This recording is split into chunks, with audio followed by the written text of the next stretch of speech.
നടി ഷക്കീലയെ വളർത്തുമകളായ ശീതൾ മർദ്ദിച്ചു. ശീതളിനെതിരെ പോലീസ് കേസെടുത്തിട്ടുണ്ട്. ഷക്കീലയുടെ അഭിഭാഷകയ്ക്കും മർദ്ദനമേറ്റു.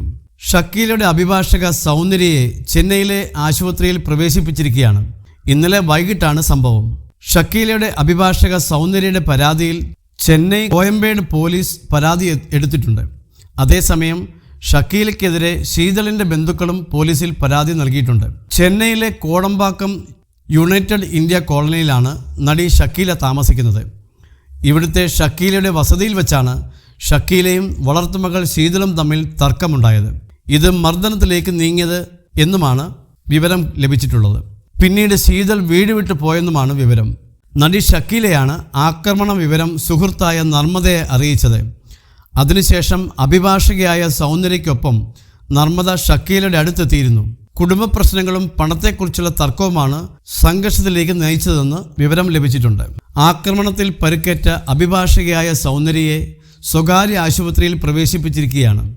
ഷക്കീലയ്ക്ക് പിന്തുണയുമായി എത്തിയ അഭിഭാഷകയായ സൗന്ദര്യയെ ശീതളിൻ്റെ ബന്ധുക്കൾ മർദ്ദിച്ചതായി പോലീസ് സ്റ്റേഷനിൽ പരാതി നൽകിയിട്ടുണ്ട്. അതേസമയം ഷക്കീല തങ്ങളെ ആക്രമിച്ചെന്ന് പറഞ്ഞ് ശീതളിൻ്റെ ബന്ധുക്കളും പരാതി നൽകിയിട്ടുണ്ട്. ഇരുഭാഗത്തും അന്വേഷണം നടത്തി മാത്രമേ തുടർ നടപടി ഉണ്ടാകൂ എന്നാണ് പോലീസ് പറയുന്നത്.